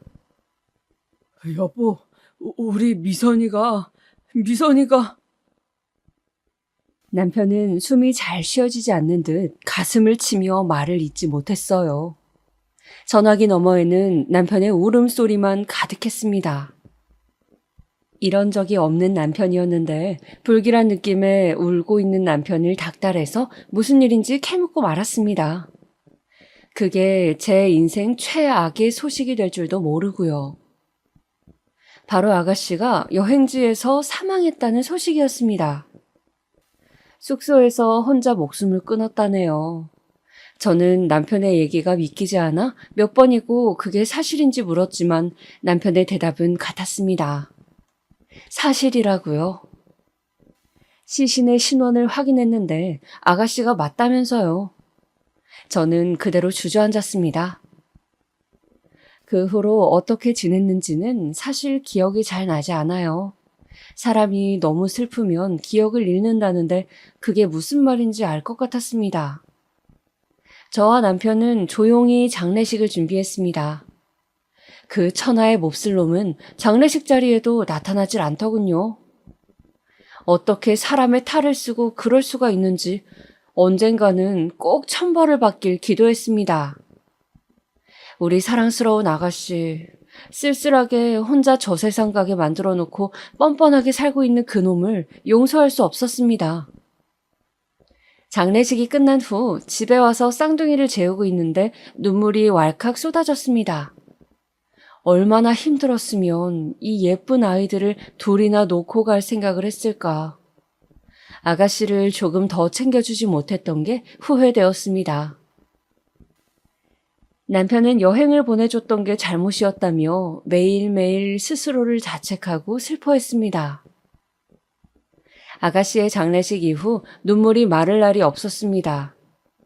매일 밤 자기 전에 아가씨 얘기, 쌍둥이 얘기로 웃음꽃을 피우던 저희 부부는 이제 아무 말 없이 서로에게 이불을 덮어주는 것밖에 할 수 없었습니다. 아가씨가 떠난 이후로 집안의 공기가 차갑게 변해버렸어요. 이렇게 한동안 힘든 시간을 보낸 이후 아가씨의 유품을 정리하다 보니 여행 갈 때 들려보냈던 카메라가 있더라고요. 혹시나 아가씨의 얼굴이 찍혀있지 않을까 하는 마음에 사진관에 맡겼습니다. 필름을 현상에서 받아보니 얼굴은 안 찍혀 있었지만 아가씨가 마지막에 바라봤던 바다 사진이 찍혀 있더라고요. 이 바다를 바라보며 무슨 생각을 했을까 하며 가슴이 아파왔습니다. 이 바다 사진은 나중에 쌍둥이들 크면 줘야겠다고 생각하고 조그마한 상자에 소중히 넣어두었습니다. 장례식이 끝난 지 한참이 지난 후에도 김서방은 연락이 없더군요. 쌍둥이들 키울 자신이 없다더니 이렇게 나몰라라 하는 건가 봅니다. 저도 쌍둥이들을 이제 어떻게 해야 하나 고민하고 있던 차에 남편이 먼저 얘기를 꺼냈습니다. 여보, 우리 쌍둥이들 우리 자식이다 생각하고 키우면 어떨까? 이 핏덩어리들 남의 손에 맡길 순 없잖아. 제발 부탁이야, 여보. 남편은 오래 고민하고 말한 듯 떨리는 목소리로 말하더군요. 저는 생각에 잠겼습니다. 그동안 쌍둥이들을 내 자식처럼 예뻐하면서 정성으로 키운 건 맞지만 조카로서 키우는 것과 정말 자식으로 품는 것은 다르다고 생각했습니다. 더군다나 친아빠가 살아있는데 우리가 키우는 것이 맞나 싶었습니다. 남편은 제가 결정하지 못하고 고민하는 것처럼 보이자 눈물을 흘리며 애원하더군요. 꽃다운 나이에 동생이 먼저 가버린 것도 가슴이 미어지는데 조카들까지 보낼 수는 없다고요. 평생의 마지막 소원이라며 그렇게만 해준다면 죽을 때까지 저한테 잘하겠다면서요. 저는 남편의 눈물에 더 이상 고민하지 않고 고개를 끄덕였습니다. 저한테도 소중한 조카들이니까요. 아가씨를 예뻐했던 만큼 조카들에게도 그만큼 잘해줄 자신이 있었습니다. 하지만 이제는 조카가 아닌 딸 아들로서 잘해주겠다고 다짐했습니다. 그렇게 쌍둥이는 저희 부부에게 가슴으로 낳은 자식이 되었습니다. 세상에서 무엇과도 바꿀 수 없는 소중한 자식으로요. 쌍둥이는 워낙 어릴 때 엄마가 죽어서인지 죽음에 대한 개념도 알지 못했습니다. 아가씨가 죽은 후 일주일 정도는 엄마를 찾으며 울었지만 엄마가 없는 생활에 금방 적응을 하더라고요. 그리고 쌍둥이들이 말을 하면서부터는 자연스럽게 저를 엄마로, 남편을 아빠로 불렀습니다. 우리 부부 주변 사람들에게 가슴으로 낳은 자식이라고, 우리 자식이라고 쌍둥이를 소개했습니다. 주변에서는 저보고 대단하다며 어떻게 내 배 아파 낳은 자식도 아닌데 키울 수가 있느냐 하며 신기해했지만 저한테는 아무것도 아닌 일이었어요. 쌍둥이는 누가 뭐래도 제 자식이니까요. 누가 낳았건 그건 중요한 게 아니었습니다. 우리는 행복한 내 가족이었어요. 그나마 다행이었던 건 남편 하는 일이 잘 되는 편이라 쌍둥이를 키우는데 부족함이 없었던 점이었습니다. 혹시나 친엄마, 친아빠가 아닌 걸 알고 주변에서 놀림을 당하지는 않을까, 무시를 당하지는 않을까 하는 마음에 항상 좋은 것을 해주려고 노력했습니다. 저도 친부모 밑에서 크는 아이들에 비해 사랑을 덜 받는 느낌을 주지 않게 하려고 아이들이 클 때까지 집에서 아이들을 돌보는 데만 집중했습니다. 저희 부부의 마음이 전해졌는지 아이들은 별탈 없이 건강하게 잘 자라주었습니다. 몇 년이 지나 아이들이 학교에 들어갈 즈음 뭔가가 이상하다는 것을 알아채기 시작했습니다. 비록 쌍둥이를 저희 부부가 키우긴 했지만 정식으로 입양을 한 것은 아니기에 아이들 성과 남편의 성이 달랐기 때문입니다. 어느 날 큰아이가 물어보더군요. 친구들은 아빠랑 성이 같은데 자기는 왜 성이 다르냐고요. 남편과 저는 아이들에게 진실을 이야기해 줄 때가 되었다고 생각했습니다. 아직 어리긴 하지만 충분히 이해할 수 있을 거라고 믿었습니다. 얘들아, 너희 친구들은 부모님이 배 아파서 낳은 거 알고 있지? 너희는 엄마 아빠가 가슴으로 낳은 거란다. 하지만 우리가 너희의 엄마 아빠라는 사실, 그리고 엄마 아빠가 너희를 사랑한다는 사실은 변함이 없어. 그리고 쌍둥이를 배 아파서 낳은 친엄마는 하늘의 별이 되어 지켜보고 있다는 이야기도 해주었습니다. 별이 된 엄마가 얼마나 예쁘고 착했는지, 얼마나 너희들을 예뻐하고 사랑했는지도 이야기해 주었습니다. 쌍둥이들은 고개를 갸웃거리며 서로를 바라보더군요. 제가 한 말을 100% 이해한 것 같진 않았지만 어렴풋이 무슨 말인지 알아듣는 것 같았습니다. 혹시 어린 마음에 너무 충격을 받거나 상처받진 않을까 걱정했는데 다행히 그런 기색은 없었습니다. 그 이야기를 하고 난 후에도 평소와 다름없이 밝게 지내더라고요. 아가씨가 죽은 후 몇 년간 연락도 없던 김서방은 쌍둥이가 학교에 들어갈 나이가 되자 갑자기 돈 봉투를 들고 찾아왔습니다. 애들 초등학교 입학 선물이라도 사주고 싶다면서요. 남편은 김서방을 보자마자 어딜 감히 뻔뻔하게 여길 찾아오냐며 이딴 더러운 돈 필요 없다고 몽둥이를 들고 김서방을 내쫓았습니다. 남편한테 얻어맞긴 싫었는지 꽁지 빠지게 도망가더군요. 사람이 참 우스워 보였습니다. 남편은 김서방이 가고 나서도 한참 동안을 씩씩거리며 화를 가라앉히지 못하더니 결국 참지 못하고 울음을 터뜨렸습니다. 그동안 쌍둥이들 보면서 동생 잃은 슬픔을 잊어보려고 노력했는데 김서방을 보니 참아왔던 감정이 터진 것 같았습니다. 저도 순간 감정에 북받쳐서 남편을 부둥켜 안고 엉엉 울었습니다. 우리는 앞으로 저 나쁜 놈에게 보여주기 위해서라도 남부럽지 않게 쌍둥이를 키워야겠다고 다짐했습니다. 김서방은 그 이후에도 가끔씩 저에게 연락을 해서 쌍둥이의 소식을 묻곤 했지만 그때마다 저는 알 필요 없다고 대답하곤 했어요. 자식 버린 아빠가 무슨 권리로 소식을 궁금해하냐고 하면서요. 김서방은 그때 아이들을 버린 것을 후회한다고 했지만 그렇다고 다시 데려갈 형편은 안 된다고 하더군요. 그래서 저는 데려갈 형편이고 자시고 추후에도 아이들을 돌려줄 생각 일절 없으니 연락하지 말라고 했습니다. 건너 건너 들리는 말로는 그때 바람났던 여자와의 사이에서 아이를 둘 낳고 살다가 이혼당했다고 하더군요. 아직도 제대로 된 직장 없이 여기저기를 전전하며 산다고요. 아가씨는 도대체 저런 놈이 뭐가 믿을 만하다고 덜컥 임신까지 해버렸는지. 뭐 지금 이런 생각해봤자 소용도 없지만요. 쌍둥이는 저희 부부의 보살핌 속에 학교에 들어가서도 무난하게 잘 자라주었습니다. 그런데 어느 날 딸아이가 학교에서 울었는지 눈이 퉁퉁 부어서 왔길래 무슨 일이냐고 물었습니다. 그랬더니 옆에 있던 큰아이가 말하더군요. 오늘 학교에서 친구들이 동생한테 너네 엄마 아빠는 친부모 아니라면서 놀렸다고요. 그래서 딸아이가 속상해서 울었답니다. 그러면서 큰아이가 하는 말이 엄마 근데 내가 그 친구들한테 뭐라고 얘기했는 줄 알아요? 우리 엄마는 나랑 동생을 가슴으로 낳았다고 했어요. 배 아파서 낳은 것보다 그게 훨씬 대단한 거라고 했어요. 저는 큰아이의 말에 감동받아서 아이들을 품에 꼭 안아주었습니다. 아이들이 언제 이렇게 컸나 싶어서 가슴이 뭉클했습니다. 아이들이 매년 어버이날마다 학교에서 만든 카네이션을 가슴에 달아줄 때면 세상을 다 가진 듯이 행복했습니다.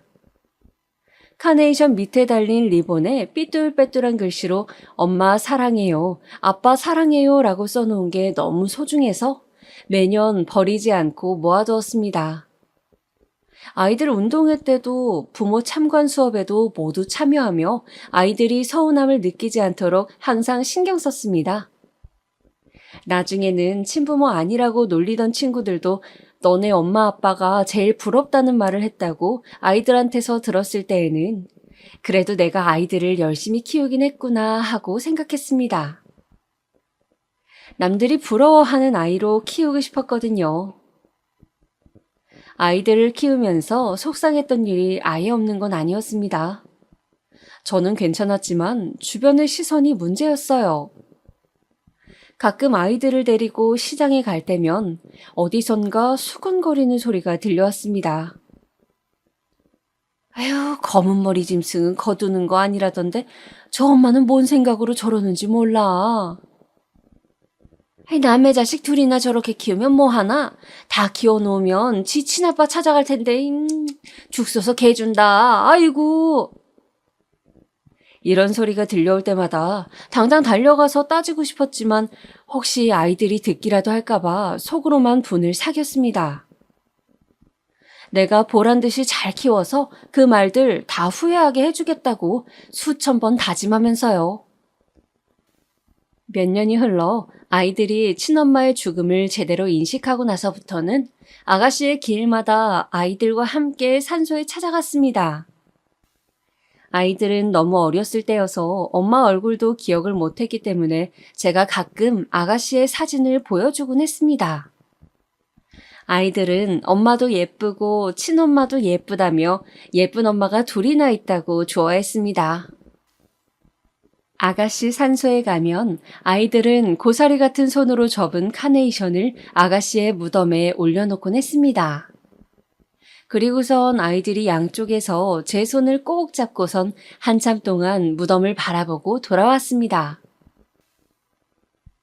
아이를 둘이나 키우다 보니 정신없이 시간이 훅훅 지나가더군요. 그 꼬물거리던 아이들이 어느새 자라 벌써 고등학교를 졸업하게 되었습니다. 아들내미는 물론이고 딸아이까지 제 키를 진작에 훌쩍 넘어버렸어요. 아이들은 고등학교 졸업 후 그럭저럭 성적에 맞춰서 대학교에 진학했습니다. 둘 다 공부에 뜻이 없었던지라 대학교 시절부터 아르바이트만 열심히 하더라고요. 두 아이가 같이 첫 알바 월급으로 빨간 내복을 사서 저희 부부에게 선물했을 때는 가슴이 쿵 내려앉는 기분이었습니다. 25년 전 아가씨가 첫 월급으로 내복을 선물했던 일이 선명하게 떠올라서요. 남편도 같은 기분을 느꼈는지 눈에는 눈물이 고인 채 멍한 얼굴로 허공만 응시하더라고요. 그날 저와 남편은 기쁨의 눈물을 흘렸습니다. 이후 아이들은 대학교를 졸업하고 취직을 하자마자 바로 독립을 했습니다. 마침 둘이 같은 지역에 직장을 구하게 되어서 남매끼리 같이 자취를 하겠다고 하더라고요. 저희 부부는 아이들에게 자취방을 구해주고 우리가 지금 사는 집은 정리하기로 했습니다. 이제 아이들도 스스로 살 수 있을 만큼 다 키워놓았고 그동안 고생했으니 시골에 내려가서 편안하게 살기로 했어요. 예전부터 남편이 귀농하고 싶다는 얘기를 했었는데 저도 언젠가 나이 들면 그러고 싶은 생각이 있었거든요. 남편이 마침 시골에 봐둔 땅이 있다고 해서 거기에 작은 집을 지어 살기로 했습니다. 저희 부부 둘이 살 거라서 방 2개짜리 작고 아담한 집을 지었습니다. 남편은 원래 하던 일을 접고 동네 어르신들 집 고쳐주고 물건 수리해주면서 소소하게 용돈벌이를 했습니다. 그래도 모아둔 돈이 조금은 있어서 당분간 생활하는 데 지장은 없었습니다. 저는 집 앞에 텃밭을 가꾸어 채소들을 심고 가꾸었습니다. 농사를 해본 적이 없어서 아직 형편없었지만 몇 년 더 해보다 보면 동네 시장에서는 팔 수 있지 않을까 해서요. 시골 생활은 정말 한적하기도 하고 바쁘기도 했습니다. 마음은 한적한데 몸은 바쁘다고 해야 할까요? 도시 생활을 접고 내려와서 산과 들의 맑은 공기를 마시니 마음은 참 한적한데 생각보다 해야 할 일도 많고 바쁘더라고요. 그래도 이런 생활이 참 좋았습니다. 아이들이 가끔 주말에 내려오면 마당에서 고기도 구워 먹고 즐겁게 보냈습니다. 아이들도 펜션에 놀러 온 것 같다며 좋아하더라고요. 아이들은 직장에 1년 남짓 다니다가 관두더니 둘이서 돈 조금 모은 걸로 무슨 사업을 하겠다고 이리저리 바쁜 것 같더라고요. 어린 나이에 사업이라니 걱정이 되긴 했지만 그래도 젊을 때 추억이니 하고 싶은 거 다 해보라고 했습니다. 대신 해보고 정 안 되면 깔끔하게 포기하라고 당부했어요. 나이만 먹으면 나중에 다시 취직하기 힘들다고요.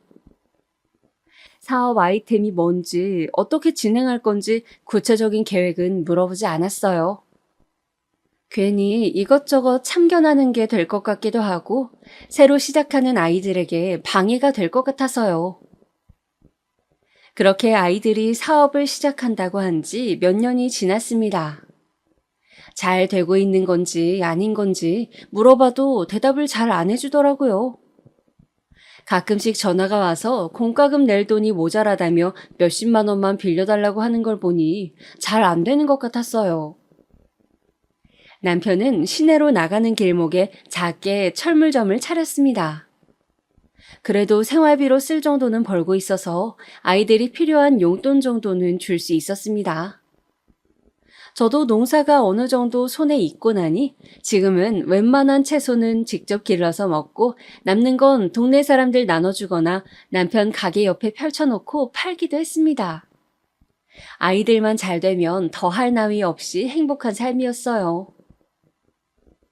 그렇게 시간이 흐르고 흘러 벌써 아이들이 30대가 되었네요. 저도 이제는 눈가에 주름이 자글자글한 60대가 되어버렸어요. 세월이 참 빠르죠. 사실 아이들이 30살을 넘으면서부터는 걱정이 되기 시작했어요. 사업이 잘 안 되면 얼른 취직 자리를 알아보라고 잔소리를 하기도 했습니다. 하지만 아이들은 알겠다고 대답만 하고 실제로는 어떻게 하고 있는지 모르겠더라고요. 그래도 이 나이 먹기까지 남매가 싸우지도 않고 같이 뭔가 해보겠다고 사이좋게 지내는 걸 보니 그것만으로도 다행이다 싶었습니다. 그리곤 얼마 전 어버이날이었습니다. 아이들은 어버이날이라고 또 선물을 바리바리 싸들고 시골에 내려왔어요. 엄마 아빠 먹으라며 비싼 한우에 홍삼에 속으로는 고마웠지만 겉으로는 이런데 돈 쓰지 말고 너희 맛있는 거 사 먹는데 쓰라고 괜한 잔소리만 했습니다. 아이들은 제 속을 아는지 모르는지 싱글벙글 웃기만 하더라고요. 그러더니 아이들이 선물이 또 있다면서 작은 상자를 내밀었습니다. 저랑 남편은 상자를 같이 열어보았어요. 그런데 웬 차키가 들어있더라고요. 어머, 이게 뭐니?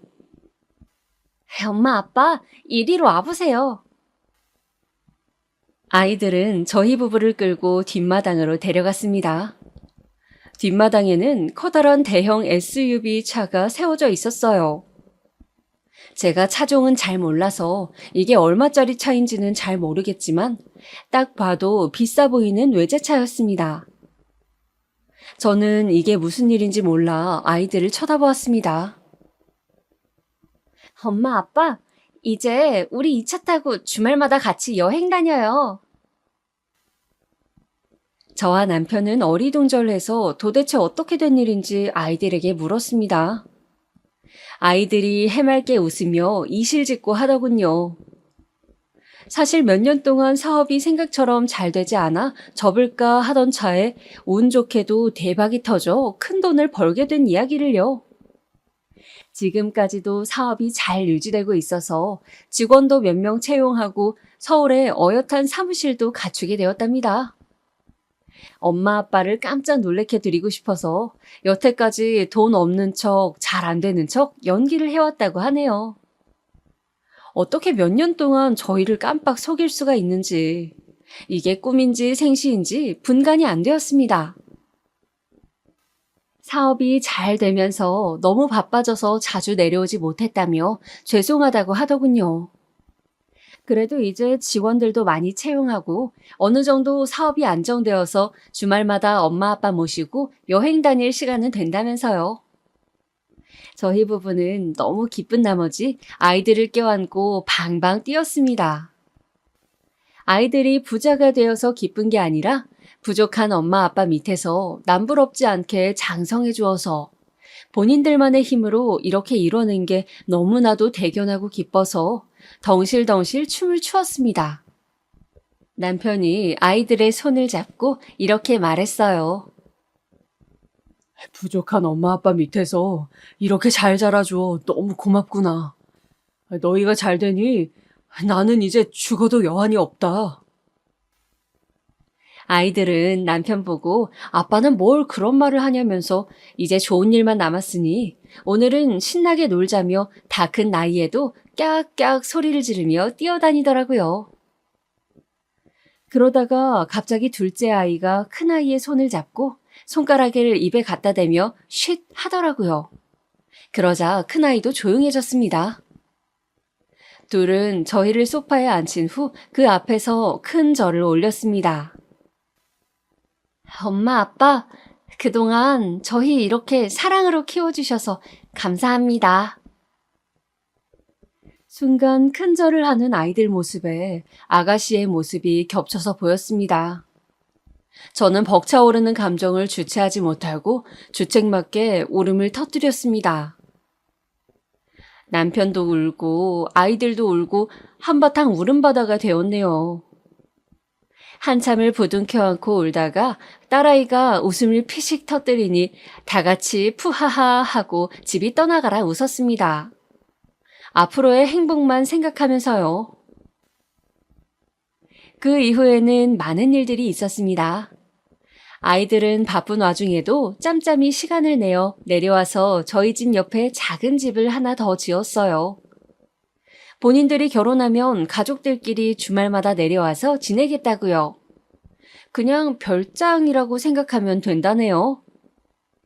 아이들이 서울에 올라가 있는 평일에는 저랑 남편이 그 집에 페인트 칠도 하고 청소도 하면서 지냈습니다. 아이들이 언제 결혼을 할지 모르겠지만 언젠가는 손주도 낳고 도란도란 3대가 모여서 지낼 생각에 행복해 하면서요. 그리고 남편의 철물점은 시내에 자리 좋은 곳으로 옮겼습니다. 그 옆에는 제 채소 가게도 조그맣게 열고요. 아이들이 엄마 아빠 쾌적한 환경에서 일하시라면서 인테리어도 깔끔하게 싹 해주었답니다.